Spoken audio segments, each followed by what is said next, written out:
सुख चाहते हैं तो जहां सुख नहीं है वहां ढूंढ रहे हैं, इसलिए आज तक नहीं मिला, सब शांत है। आपको तो जो जो चीजें चाहिए, जो वस्तुएं, धन संपत्ति, पद की आकांक्षा रखते हैं, तो आपको लगता है अगर ये मिल जाते तो मैं सुखी हो जाता।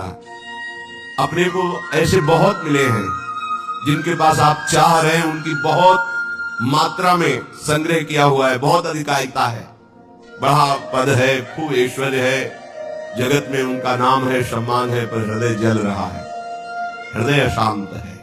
क्यों? क्योंकि जहां शांति प्राप्त होती है वहां उनका संबंध ही नहीं है।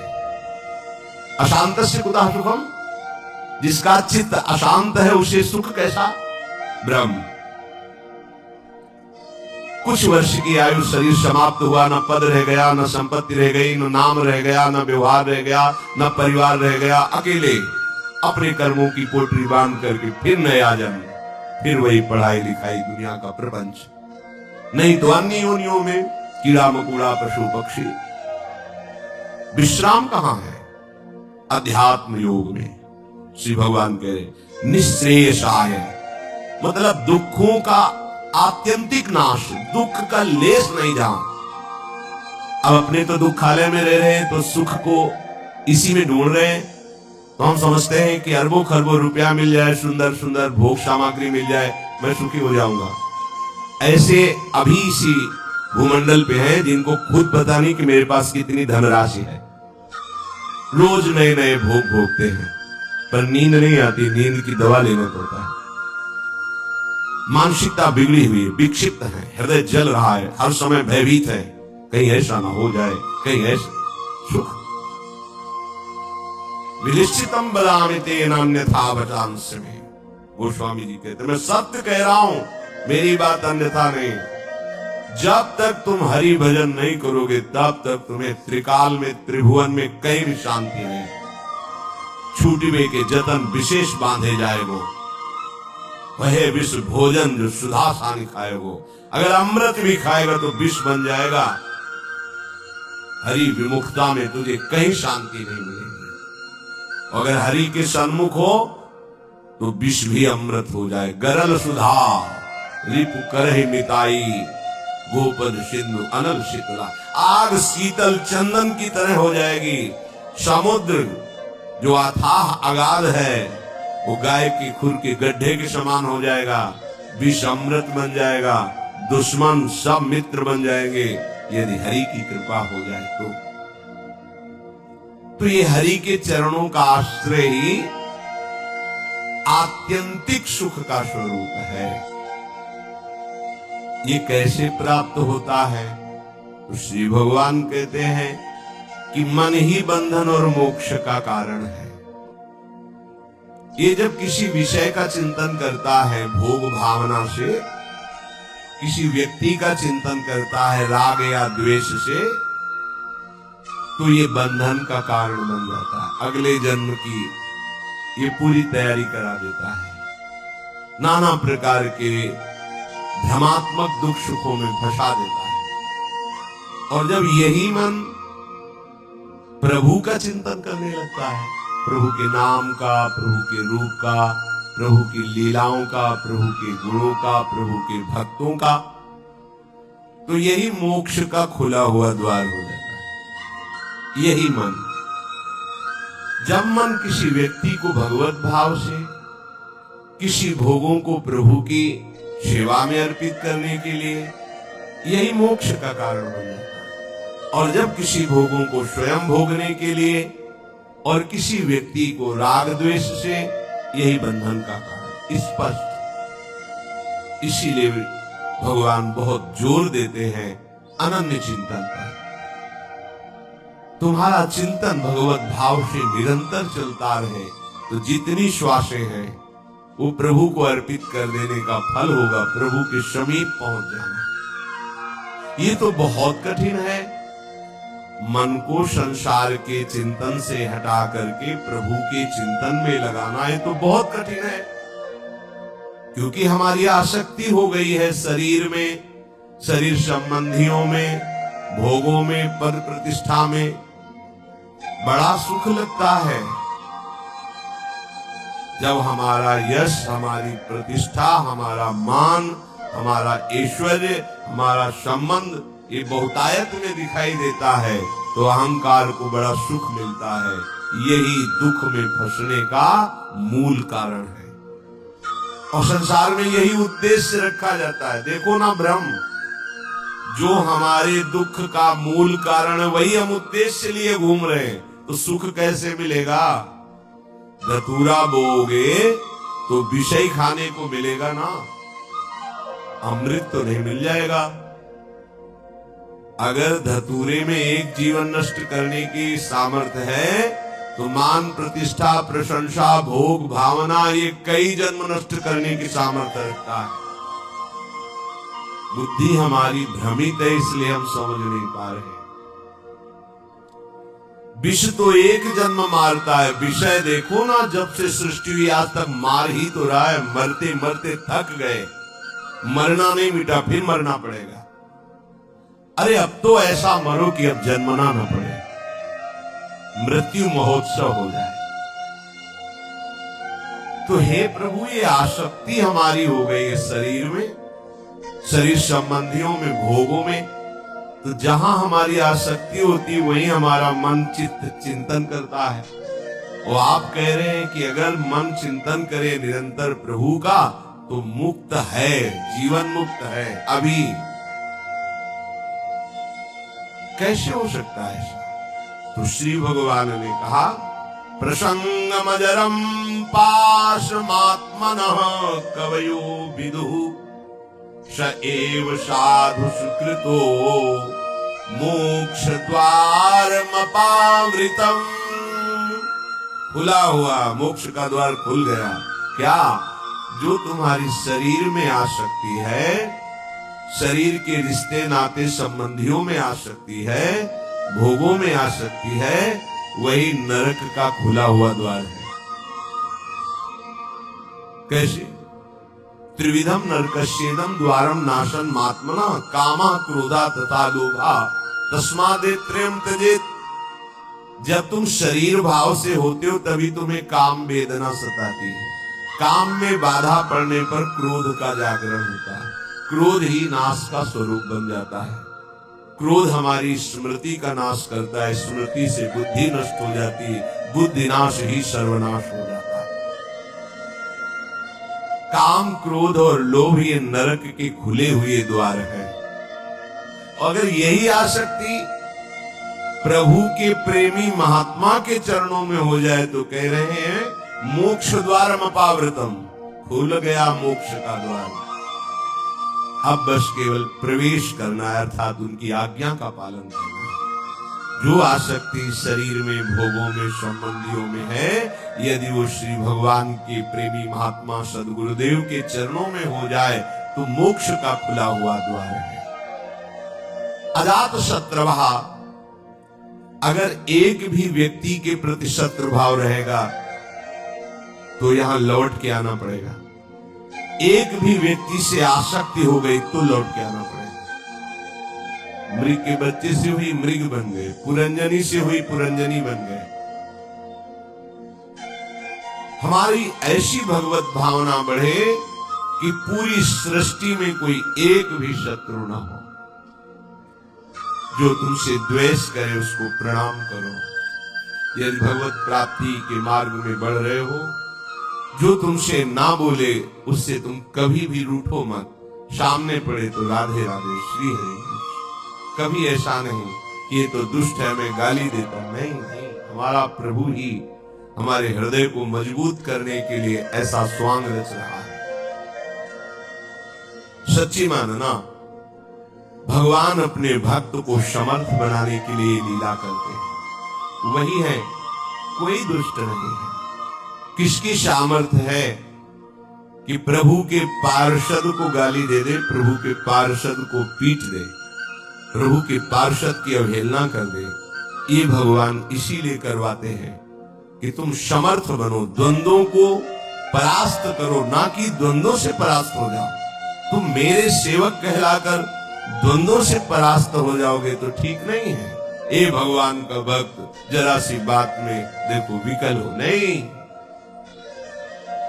कोई भी भगवान का प्रेमी महात्मा ऐसा चरित्र नहीं पाया गया कि कभी किसी भी परिस्थिति में व्यथित हो गया है। नहीं, यम ही न व्यथ्यन्ते ते पुरुषम पुरुषर्षभ सम दुखा सुखाधीरम स्वमृतत्वाय कल्पते।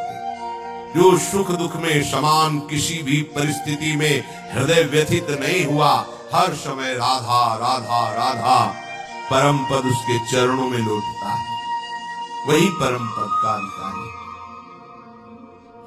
अजात शत्रवः, तुम्हारा कोई एक भी शत्रु नहीं होना चाहिए, क्योंकि भगवान कहते संतों का एक भी शत्रु नहीं होता। अपना मन ही शत्रु है, कोई और बाहर शत्रु नहीं। जब तक आप अपने मन को प्रभु के चरणों में नहीं लगाते, तब तक ये जाल फैलाता रहता है। एक को मित्र बनाएगा, एक को शत्रु बना लेगा, एक में राग कर लेगा, एक में द्वेष कर लेगा और हमारे नए जन्म की व्यवस्था कर देगा। ये मन ही हमारा शत्रु है जब तक वश में नहीं होता। ये मन ही हमारी दुर्गति का कारण है जब तक ये प्रभु में नहीं लगता। प्रभु में लग जाए, वश में हो जाए, तो इससे बड़ा कोई मित्र नहीं। मन ही श्री कृष्णाकार होकर भगवत साक्षात्कार करा देता है। अजात शत्रवः, कोई भी एक हमारे द्वेष का पात्र न हो। अद्वेष्टा सर्वभूतानां, समस्त भूतों में द्वेष रहित, दोष बुद्धि रहित हमारे हृदय की स्थिति होनी चाहिए, क्योंकि संतों की ऐसी होती है। शांताः, किसी भी परिस्थिति में कोई तुम्हें अशांत न कर पाए, ना अंदर की वृत्ति ना बाहर का व्यक्ति।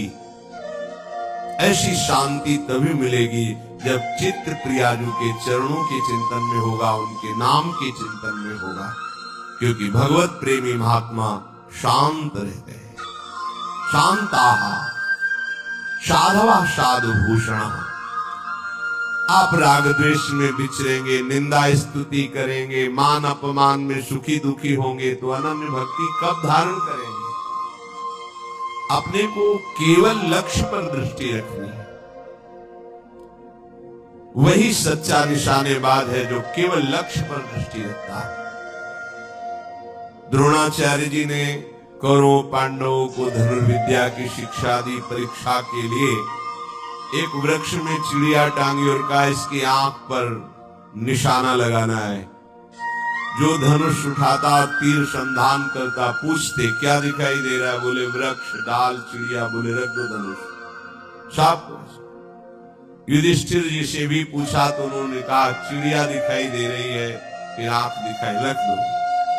अर्जुन से कहा क्या दिखाई दे रहा है? बोले गुरुदेव केवल आंख।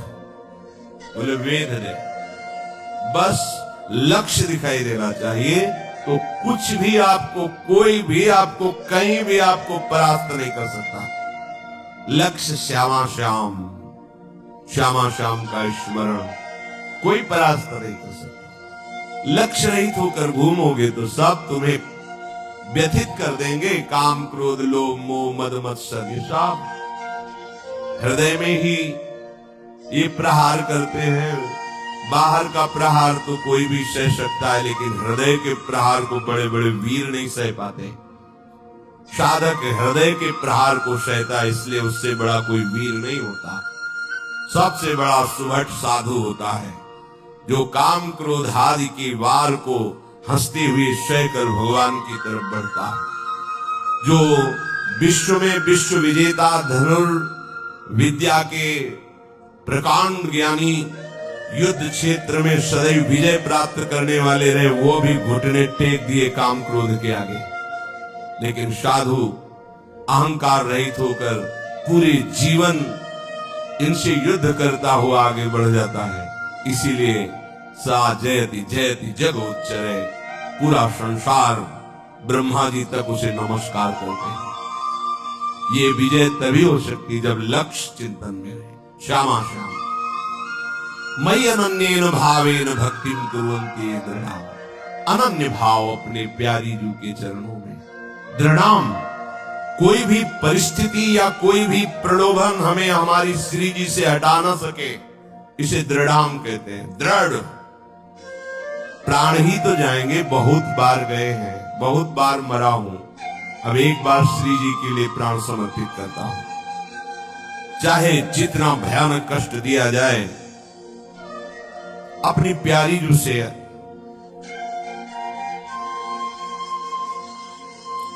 एक क्षण के लिए भी वृत्ति नहीं हटा सकता। और चाहे जितना प्रलोभन दिया जाए, यश कीर्ति सम्मान प्रतिष्ठा जय जयकार, एक क्षण के लिए भी प्यारी जू से चित्तवृत्ति नहीं हटे। इसे कहते दृढ़ाम। भारी से भारी अनुकूलता और भारी से भारी प्रतिकूलता जब अपने इष्ट के चिंतन को न रोक पावे तो उसे कहते अनन्य भक्त। अनन्य भक्त बहुत बड़ी दुर्लभ स्थिति है। इससे बढ़कर कोई पद नहीं है, कोई स्थिति नहीं है। और ये वृंदावन नित्य विहार रस, ये रसिक अनन्यों का है।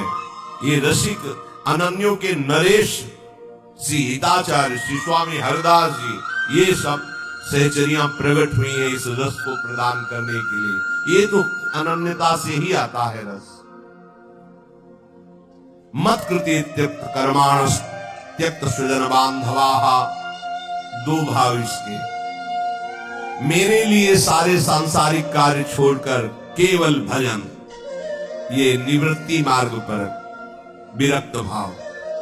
और जो भी कर्म कर रहे हो प्रभु को समर्पित करना, एक गृहस्थ प्रवृत्ति मार्ग पर, दोनों को ये करना होगा। मत कृते त्यक्त कर्माणस, मेरे लिए सारे कर्म समर्पित करना, ये गृहस्थ। और मेरे लिए सारे संसार के कर्म छोड़कर एकमात्र केवल प्रियालाल संबंधी चेष्टाएं, ये है विरक्त।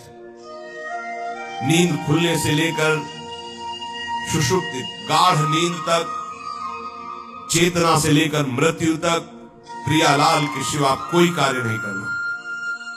अपने शरीर के पोषण का भी कार्य नहीं करना। हमारे शरीर का भरण पोषण प्रियालाल से होगा। हमें जगने से लेकर सोने तक, जीने से लेकर मरने तक केवल प्रियालाल की ही संबंध के कार्य करने, अन्यथा नहीं। ना अपने तन ढकने के लिए, ना अपने शरीर पोषण के लिए, ना अपनी शरीर व्यवस्था के लिए। ये आराध्य देव का भार है। वो देखेंगे क्या पहनाना है, कैसे बैठाना है, कहां रखना है, कैसे चलाना है, इसकी चिंता नहीं। पोषण भरण न चिंत कराही, श्री हरिवंश विभव विलसाई, श्री वृंदावन की माधुरी। और गृहस्थ में धर्म युक्त कार्य करते हुए वो कार्य प्रभु को समर्पित करना। मत कृते त्यक्त कर्माणस और त्यक्त स्वजन बांधवाः, विरक्त के लिए किसी भी तरह से परिवार के सदस्यों से थोड़ा भी स्नेह नहीं रखना। अगर है तो केवल प्रियालाल के लिए है, प्रियालाल के संबंध के लिए है, प्रियालाल की प्रसन्नता के लिए है। हम घर में रहते हैं, पत्नी पुत्र परिवार आदि के लिए व्यापार नौकरी करते हैं, उनको सुख पहुंचाते हैं। इसका फल हो कि प्रियालाल प्रसन्न हो जाए, क्योंकि हमें ड्यूटी दी, हमें सेवा दी कि इतने परिवार का पोषण तुम करो, पर वो हम कर रहे हैं प्रियालाल के लिए, हो गया। विरक्त किसी भी तरह से अपने शरीर संबंध की वासना का पोषण न होने दे। प्रियालाल के संबंध से सब हमारे प्यारे, प्रियालाल का संबंधी नहीं तो अंजन कहा आंख जी फूटे, बहुतक कहो कहा लो, नहीं नहीं कोई हमारा नहीं।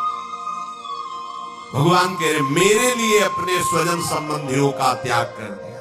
त्यक्त स्वजन बांधवाः, गोपीजनों से प्रभु द्रवित होकर के कह रहे, जो बड़े बड़े योगी जन जिन बेड़ियों को नहीं तोड़ पाते, उन स्नेह की बेड़ियों को तोड़कर तुमने हमसे प्रेम किया, इसलिए मैं तुम्हारा जन्म जन्म ऋणी। भगवान कह रहे मैं ऋणी तुम्हारा। केवल प्रभु से प्रेम करने के कारण ही हनुमान जी महाराज से भगवान श्री राम कह रहे प्रति उपकार करो का तोरा, सन्मुख हुई न सकत मन मोरा। ऐ वत्स, तुमने जो समर्पण करके हमारे प्रति अनन्य भाव प्रकट किया है, इसके बदले में मैं तुम्हें क्या दे सकता हूं? सब कुछ के कारण मेरा मन सन्मुख नहीं हो प्रभु, तुम संतात उरिन मैं नाही। ओ अखिल लोगों का दाता बोल रहा है, तुम संतात उरिन। ये अनन्य भक्त के लिए शब्द है, दूसरों के लिए नहीं। भगवान जब अहेतुकी कृपा करते हैं तब ऐसी भक्ति जागृत होती है। भक्तों की संग के प्रभाव त्यक्त स्वजन बांधवा, ये न तुम्हारे थे न है न रहेंगे। श्रुत बलितादि जान स्वार्थ रत ना करुणे स्वभीते, अंत ही तो ही तजेंगे पामर तू न तज। तुझे समझ में नहीं आ रहा? अरे जिंदगी में लाखों का मेला जुड़ा, हंसा जब जब उड़ा तो अकेला उड़ा, कोई तेरे साथ नहीं होगा। तेरा सच्चा साथी हरि तेरे साथ होगा, पर उस साथी से तो तुमने कभी प्यार ही नहीं किया, कभी उसको सुमिरन ही नहीं किया, तो फिर भोगना पड़ेगा। बहुत बड़ा प्रपंच है ये माया का। त्यक्त स्वजन बांधवा, चाहे गृहस्थ में हो चाहे विरक्त में हो।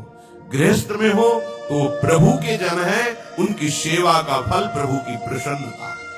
विरक्त में हो बिल्कुल किसी तरह से कोई संबंध नहीं, केवल प्रियालाल के संबंध से ही संबंध है। नाते नेह राम के मनियत, सुहद सुसेव्य जहानो। मदाश्रय,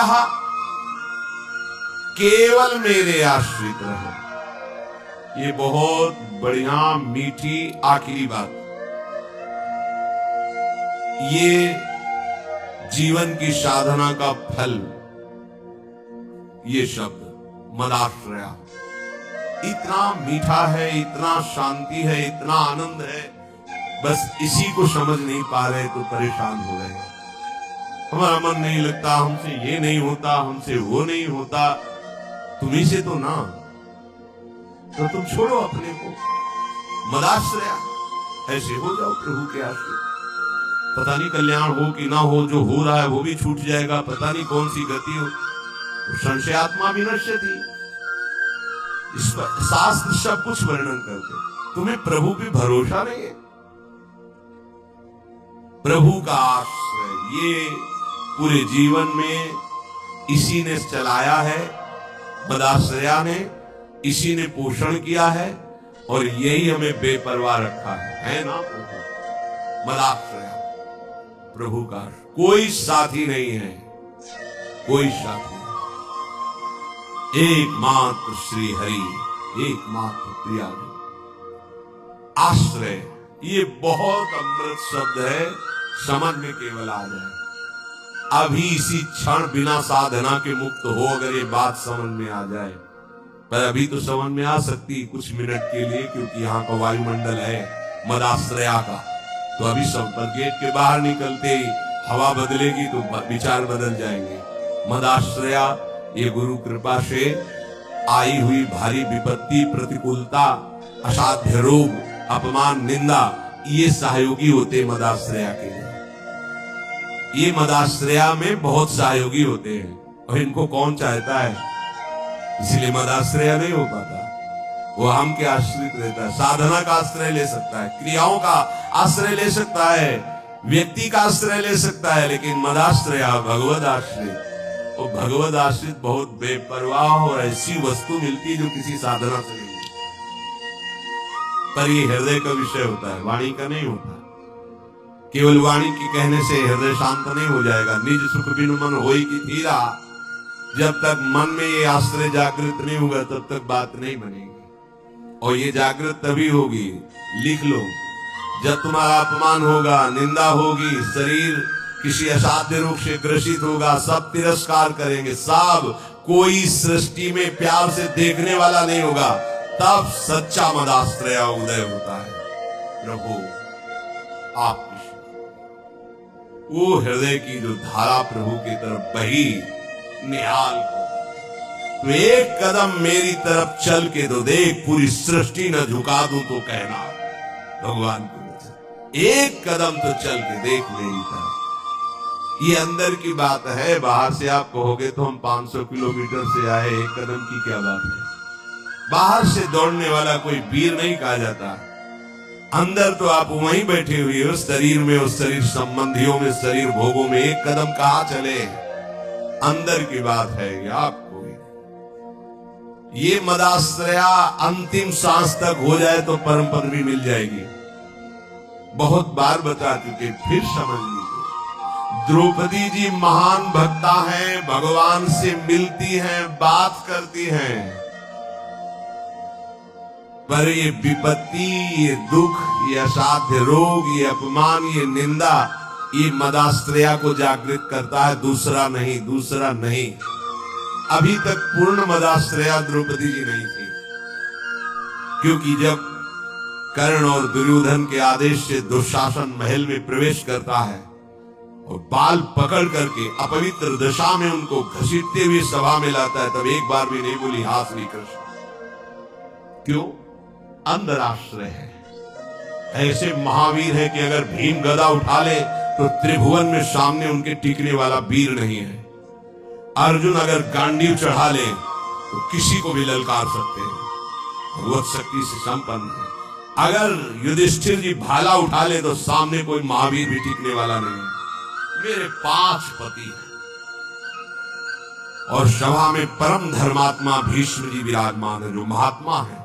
क्या उनके होते भी ऐसा हो सकता है? द्रोणाचार्य जी है, कृपाचार्य जी है, बड़े बड़े वीर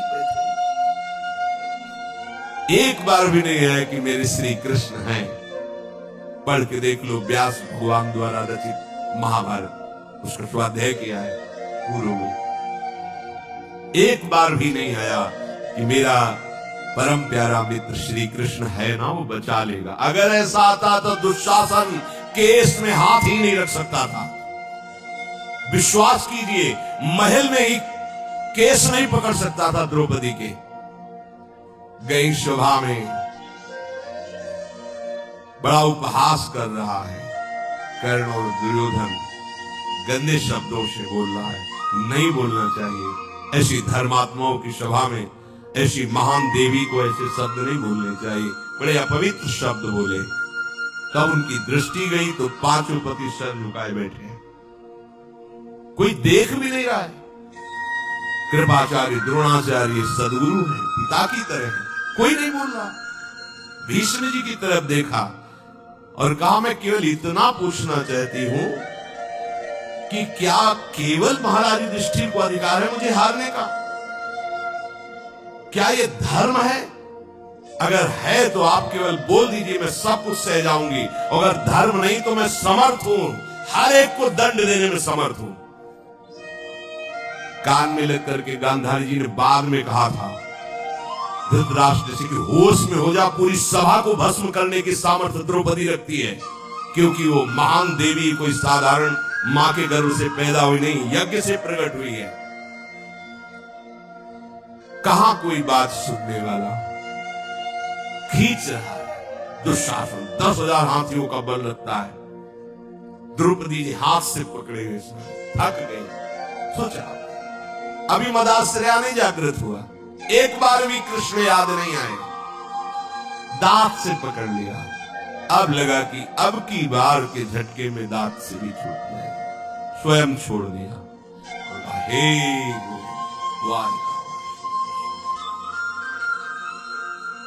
सेकंड नहीं लगा, भगवान का वस्त्रावतार, मदाश्रया सीधे भगवत प्राप्ति। कोई भी कहीं भी कैसे, मदाश्रया के लिए शर्त नहीं है कि आप किस जन्म, किस कुल में, किस क्या कुछ, कहीं भी हो, कोई भी हो, कैसे भी हो, भगवत प्राप्ति के लिए सिद्ध बात है भगवान का आश्रय। अब जीव आश्रय लेना भी नहीं जानता है, इसीलिए सत्संग भगवान देते हैं, साधु महात्माओं का संग देते हैं, जिससे तुम्हारी बुद्धि पवित्र हो और तुम भगवान का आश्रय हो। जो संत जन होते हैं वो मदाश्रया, भगवदाश्रय, ऐसे चमत्कार जीवन में प्रकट होते हैं जो भगवदाश्रय, तपस्या और साधन, ये सब एक तरफ, ये बीच में ऐसे रकील खींचिए, एक तरफ मदाश्रया, एक तरफ जिस क्षण आश्रय लिया उसी क्षण से आपकी समानता करने वाला कोई नहीं रह गया। बार बार समझाने के लिए कहते हैं, जैसे बाली वैसे ही सुग्रीव, इतना भी अंतर नहीं, ना आचरण में ना बल में, किसी भी, बस समान भाई थे। और रूप भी, बाली और सुग्रीव को खड़ा कर दे तो भगवान भी पहचानने में तभी माला पहनाया था भगवान। एकदम एक रूप, एक बल, एक स्वभाव, एक गुण, दोनों ऐसे भाई थे। जब भगवान ने बाण मारा, सामने देखा कोटि कंदर्प दमनी मर्यादा पुरुषोत्तम भगवान गंभीर मुद्रा। तो हृदय में तो महान प्रीति है, बड़ा प्रसन्न है कि वैसे तो मैं इस लायक ही नहीं था, जो योगियों के ध्यान में नहीं आते हमारे सामने खड़े हैं, तो थोड़ा इनसे बात भी तो कर ले। तो कहा प्रभु सुन रखा है कि आप समदर्शी हो, फिर पर आज आपकी समदर्शिता दिखाई नहीं दे रही, पक्षपात दिखाई दे रहा। मेरा भाई है, पता नहीं आप जानते हैं पूर्ण रूप से कि नहीं, पर मैं जानता हूं क्योंकि साथ ही खेला हूं। मेरे आचरणों से उसके कम आचरण नहीं है, जैसा मैं वैसे ही मेरा भाई, मैं जानता हूं। पर ये क्या, एक का पक्षपात लेके छूट के हमारी छाती में बाण मारा। मैं बैरी, सुग्रीव प्यारा, क्या कारण? एक शब्द यही भगवान का, ऐ देहाभिमानी, तूने सुन नहीं रखा था कि ये मेरी शरण में हो गया है। अभी अभी हुआ है, कोई तपस्या नहीं, कोई साधना नहीं, और हुआ कैसे? महाभागवत हनुमान जी के द्वारा कराया। बस ये मदाश्रया शब्द बहुत बड़ा है, बहुत बड़ा, बस इसका परिचय नहीं मिल पाता है। ये कैसे हूं ऐसा लगता है। हाँ, अब क्या करूं? तब साधन बताया जाता है, करो क्योंकि तुम्हारा करने में राग है। जब करते करते हार जाओगे तब फिर यही शब्द बताया जाएगा, मदाश्रया, हो जाओ भगवान के आश्रित।